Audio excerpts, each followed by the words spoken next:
Good evening friends. आज हम आपसे बात करेंगे कि आप जो छोटे मोटे जो आइटम्स हैं, जो गिफ्ट आइटम्स हैं या जिनकी क्वांटिटी 70 किलो से कम है, 70 केजी से लो है, उन्हें हम कैसे इंपोर्ट करें। तो इस तरीके के जो भी सामान है जो 70 केजी से नीचे है, जिसकी क्वांटिटी 70 केजी से कम है, उसको हम थ्रू एक्सपोर्ट या इंपोर्ट कर सकते हैं कुरियर में। तो कुरियर में जैसे नॉर्मल अभी जैसे हम बिल ऑफ एंट्री फाइल करते हैं तो वो नॉर्मल बिल ऑफ एंट्री होती है, कुरियर में होती है CBE, courier bill of entry.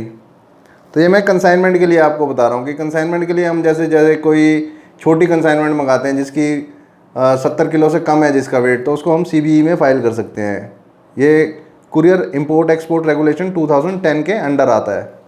इसको कि ऑथराइज एजेंट CBE फाइल कर सकता है, कुरियर बिल ऑफ एंट्री। इसमें आप छोटे छोटे सामान आप मंगा सकते हैं, जैसे कि आपने कभी कोई सप्लीमेंट्स मंगा लिया या अपने पर्सनल यूज़ के लिए, जिसमें कि आपको एग्जम्पशन मिल जाएगी, आपको FSSAI के धक्के नहीं खाने पड़ेंगे। या कोई कॉस्मेटिक्स आपने छोटी क्वांटिटी में मंगानी है तो आप कुरियर मोड यूज़ कर सकते हैं। उसमें आपको फिर ADC का उसमें पंगा नहीं है कि आपको ADC को जाना है कि अगर आपने पर्सनल यूज़ के लिए मंगवाया है या आपने कोई मोबाइल सेट मंगवा लिया है।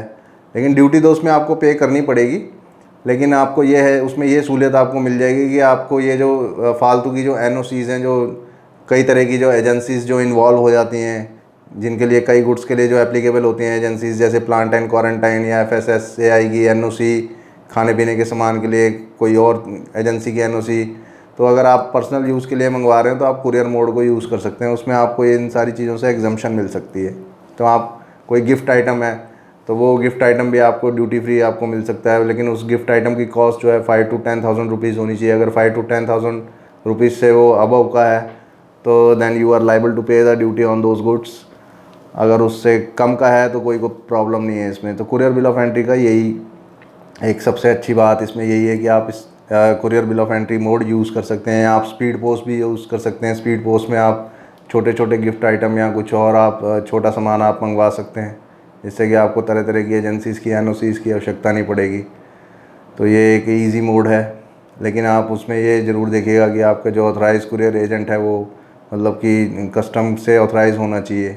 वो रेगुलेशन 8 या रूल 6 उसने पास किया होना चाहिए, क्योंकि कहीं ये ना हो कि वो जो ड्यूटी स्ट्रक्चर आपको जो तैयार करके दिया जा रहा है वो कहीं ज़रूरत से ज़्यादा ही हो, वो आप ज़्यादा ड्यूटी पे कर रहे हैं, उसमें आपको पता ही नहीं आपने ज़्यादा ड्यूटी पे कर दी है, आपको बिना मतलब का चूना लगाया जा रहा है, आपको पता ही नहीं हो सकता है उस आइटम पे कोई एग्जम्पशन भी हो, कोई नोटिफिकेशन एग्जम्पशन हो कि आपको छूट मिली हुई है उस पर ड्यूटी की, लेकिन आपको पता ही नहीं है उस चीज़ के बारे में। तो मोस्टली जो कुरियर कंपनीज़ होती हैं उनको इतना पता नहीं होता, वहाँ सारे ऐसे ही भर्ती कर रखे होते हैं उन्होंने कुरियर कंपनीज़ में। लाइक ये जो FedEx हो गया, DHL हो गया, इन्होंने तो स्टार्ट ही कस्टम क्लियरेंस 2007 में करी है। तो इनके पास इतने कोई प्रोफेशनल बंदे भी नहीं है, कोई प्रोफेशनल इतना स्टाफ नहीं है इनके पास। ये सब जो ड्यूटी किसने लगा दी कस्टम ने, वही ये आगे कस्टमर को आगे कन्वे कर देते हैं और कस्टमर बेचारा फिर बाद में रोता है। तो इस चीज़ों का थोड़ा सा आप इन चीज़ों का ध्यान रखिए। तो हाँ, और एक चीज़ का और ध्यान रखिए कि कुरियर मोड में आप जो चीज़ें अलाउ नहीं है वो हैं प्लांट्स और कोई किसी तरीके की मेडिसिन इसमें अलाउ नहीं है, और इसमें क्या कहते हैं सेमी प्रेशियस स्टोन्स वगैरह अलाउ नहीं है इसमें।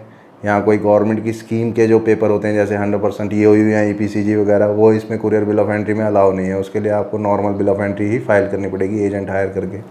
कुरियर में बस आप छोटा मोटा सामान मंगवा सकते हैं जो 70 kg से कम का हो, और बाकी मैंने आपको कैटेगरीज बताई दी हैं कि क्या है। गिफ्ट वगैरह मंगा सकते हैं 5 से 10 हज़ार रुपये की जिनकी वैल्यू हो, उससे अब होगी तो उस पर ड्यूटी पे करनी पड़ेगी। मोबाइल्स वगैरह आप मंगा सकते हैं लेकिन उस पर ड्यूटी आपको पे करनी पड़ेगी। तो आपकी शिपमेंट का वेट जो है वो 70 किलो से कम होना चाहिए। तो आई होप कि आपको काफ़ी जानकारी मिली होगी कि कुरियर में कैसे हमें इंपोर्ट या एक्सपोर्ट करना है।